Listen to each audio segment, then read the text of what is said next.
as is said within this philosophy, gratitude and desire cannot coexist. Gratitude is impossible when there is a fixation on an outcome. We are back with another reflection on the daily Vedantic. One of my friends here in LA, Adam Robinson, has a great list. He's an author. He's a brilliant guest on a handful of podcasts and just a really unique thinker. And he has this post of how to avoid being stupid that is so practical and such an alignment with the timeless philosophy of Vedanta that I figured it's worth spending an episode on these great insights on how to avoid being stupid. First, let's define stupidity. And this is according to Robinson, this is his definition, and it's a pretty damn compelling definition of stupidity. His definition is essentially overlooking conspicuously crucial information.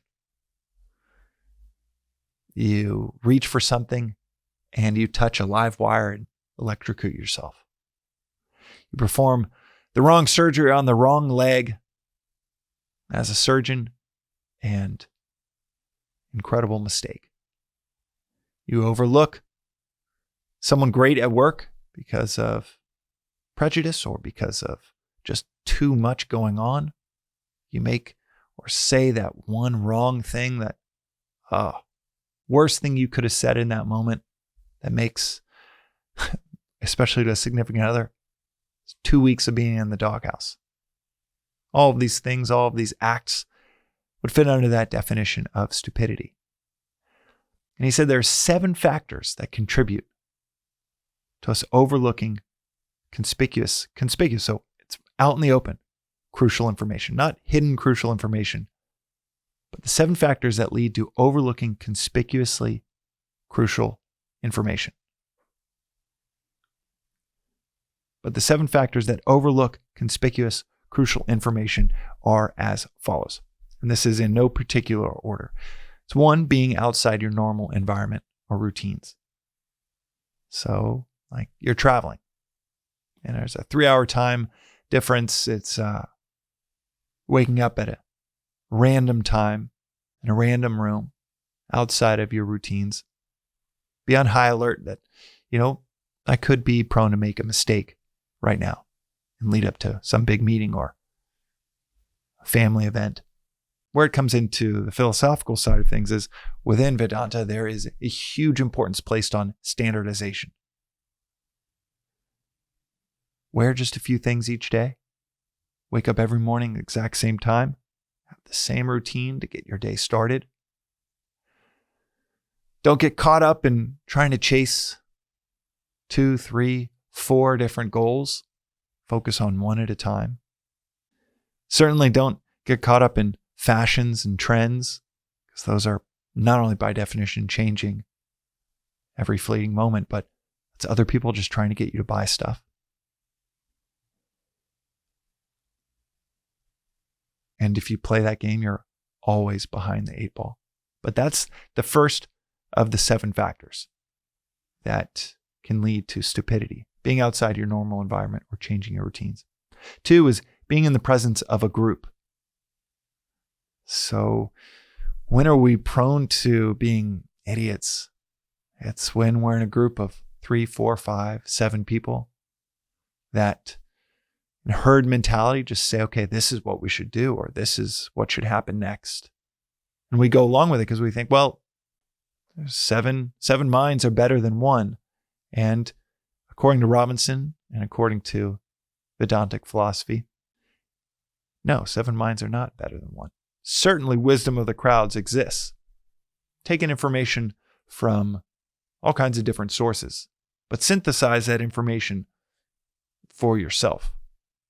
Don't do it in a group. The difference between wisdom of a crowd and mob mentality is it's the connection of the nodes.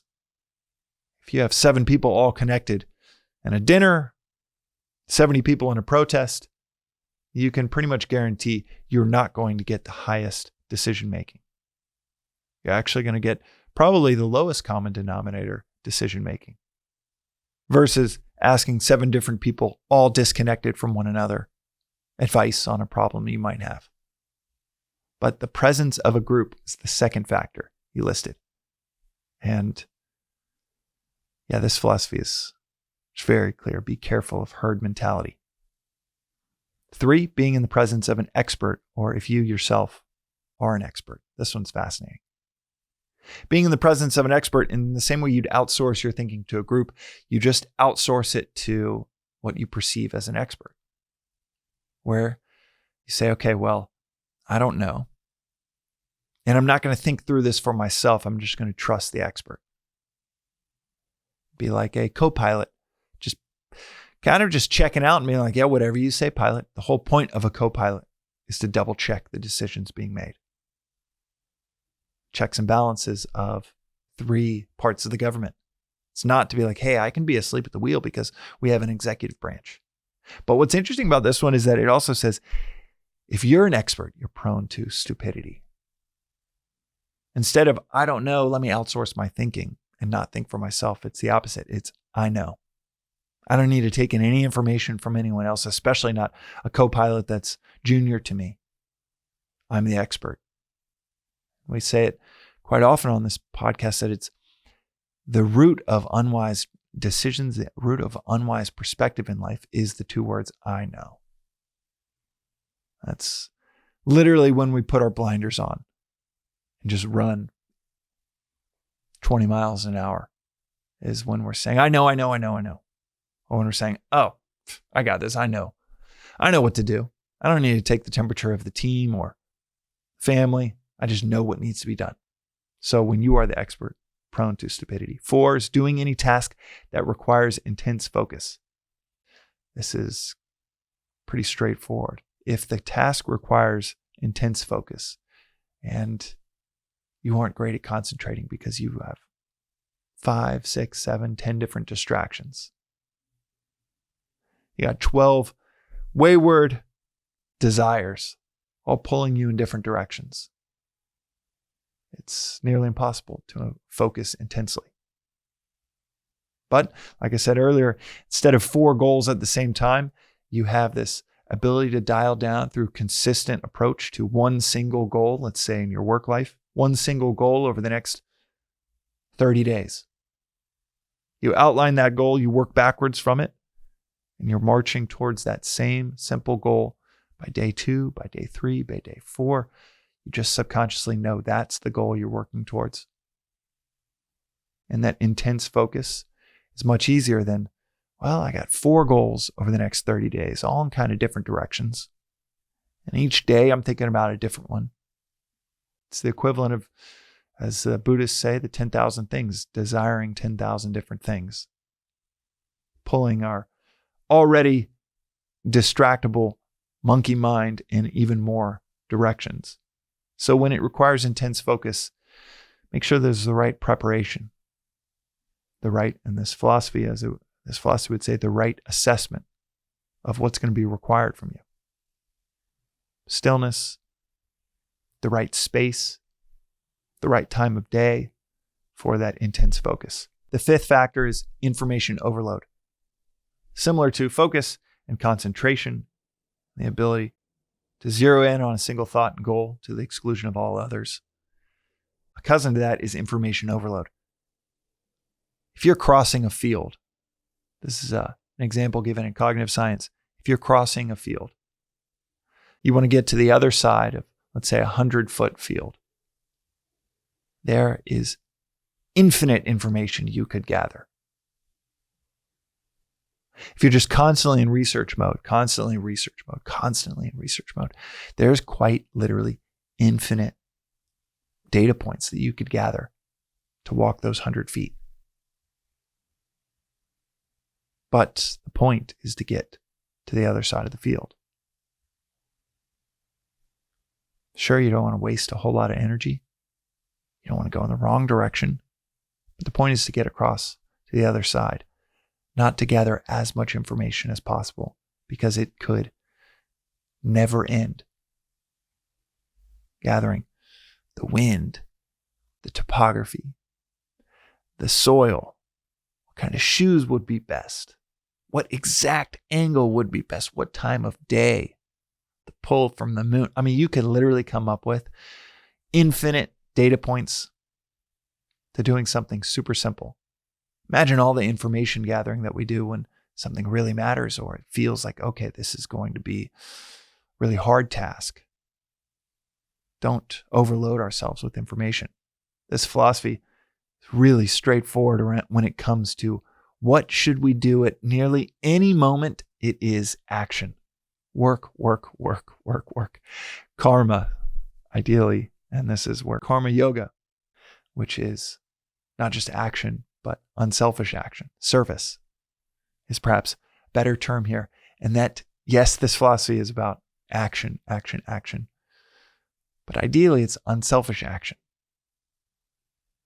Just do it. Swami loves that Nike marketing phrase, just do it.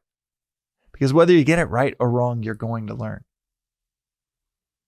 But sitting there on the other side of the field, just gathering more information, you're never going to learn how to get to the other side. You'll just be and perpetually be in this information gathering mode and not very useful to yourself or to those around you that are trying to get across to the other side. The sixth factor is emotional stress and fatigue. When our emotions are erratic, when we're stressed out, agitated. That's, according to Robinson, the philosophical parallel would be when we are agitated from desire.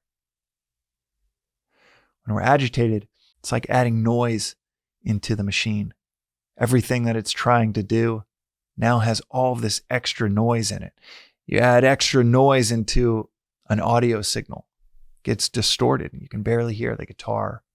You can barely hear the piano when you add in extra noise to the microphone. Similarly, you add in extra agitation to a conversation that, well, instead of going smoothly, it's erratic. You say the wrong thing. Your elevated heart rate, your dry mouth just distracts you from the conversation that you're trying to have or the task that you're trying to perform. And for Robinson, the seventh factor is a fixation on the outcome. The parallel within this philosophy actually ties number 6 and number 7 together. So his point is that a fixation on a specific outcome happening causes stupidity because it completely distracts us from, let's say, the example I always think about is a surfer that's saying, I want to catch 7 waves today. Completely distracted from the joy of the sun, dancing on the water, being out at the beach, just focusing on those 7. I want to get 7 waves. I want to get 10 waves. I've only gotten 2. And the lack of appreciation, gratitude for the 2, the 3, the sun, just being out in the water. That gratitude is replaced with this fixation on an outcome that distracts them from having an awesome morning, because that is the actual goal that they're pursuing, is having a great, lovable, fun experience is now replaced with, I got to get 10 waves. Last time I came out, I didn't get a single wave. I don't want to leave unless I get 10 waves. And they destroy the joy of that event. The reason that number 7 and number 6 are tied together in the Vedantic lens is because we're told that what causes agitation, and this is my experience multiple times a day, what causes agitation is the fixation on an outcome. You can sum up the whole Bhagavad Gita with 2 points. I am not the doer. I am not this actor that I think I am. And the fruits of my labor are not mine. The fruits of my actions, my work, they're not mine. They should flow through me to my community, to those around me. They're a natural cause and effect of perhaps a skill set, a mastery of a skill set, but they're not, these fruits are not for me to just hoard, keep to myself. They're not mine at all.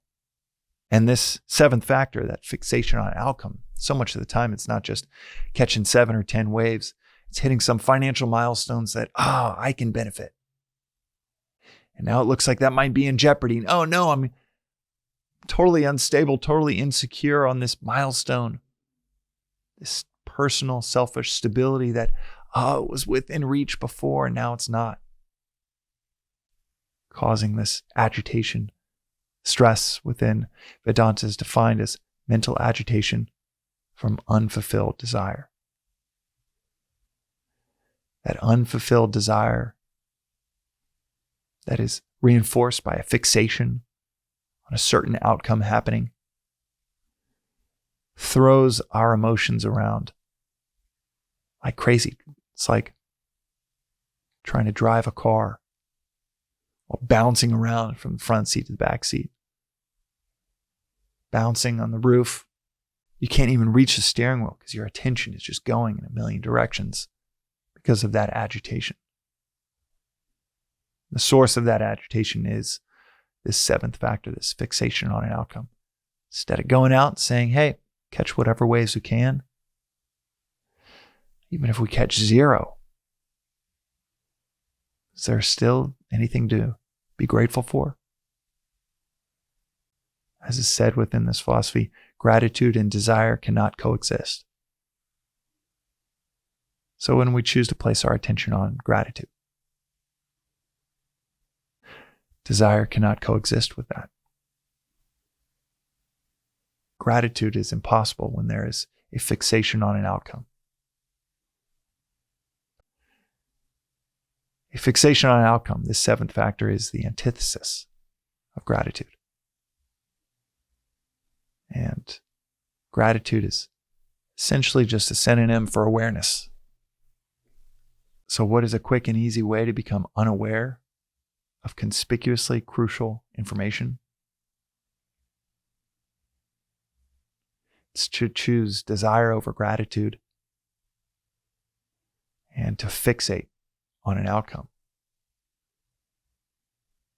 All seven of these are brilliant, and just said so plain English, practically, that I will say the seven again and then end with a note from Robinson as he closed out the interview in which he talked about this. 1, being outside your normal environment or changing your routines. 2, being in the presence of a group. 3, being in the presence of an expert or if you yourself are an expert. 4, doing any task that requires intense focus. 5, information overload. 6, physical or emotional stress, fatigue. 7, fixation on an outcome. The Vedantic corollaries to that would be standardize your life to limit being outside your normal environment and routines. 2, think for yourself. Always question everything. The 3 daily practices of Vedanta. Question everything. Don't take anything for granted, and study and reflect daily. So that is the antidote to groupthink and herd mentality. 3, being in the presence of an expert. This is just you outsourcing your thinking, not questioning, and or being an expert yourself. This is tied to the beautiful phrase, the beginning of awareness is I don't know. Instead of I'm an expert, I know what to do. 4, doing any task that requires intense focus. This is just setting a single goal at a time, working backwards from that goal, finding a groove and a rhythm, the same goal over and over again. That eliminates jumping from goal to goal to goal. 5, information overload. Action over gathering more information. A bias towards action rather than just continually gathering as much information as possible to limit some downside. There's only upside to action. Either you get progress or you get learning and improved judgment. 6, emotional stress, agitation. That is actually, there is no word for sin in Vedanta. Closest it gets is mental agitation. So avoid mental agitation through number 7, fixation on an outcome. Avoid mental agitation through desire and obsession over outcomes.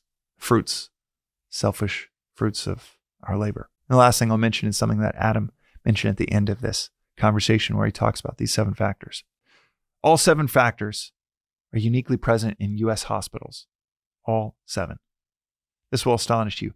This was recently written about, but I don't think it's really dawned on people. In the United States, every year, there are roughly 30,000 fatalities from automobile accidents. That is a benchmark. How many deaths accidentally occur in hospitals every year? In other words, you go in with a broken arm and you don't come out. Not you died as a result of what you went in for. You died because of error, human error. I would tell you the current best estimate, that's in deaths, mind you, not injuries, is 210 to 440,000 people die every year in the United States from hospital error.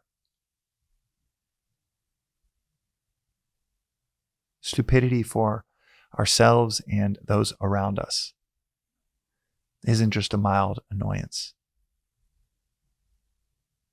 It is fatal. And as Swamiji would say, unwise actions destroy worlds.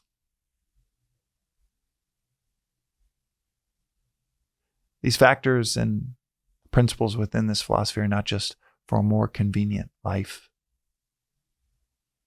to help you get what you want, to help you discover what you want and then get it.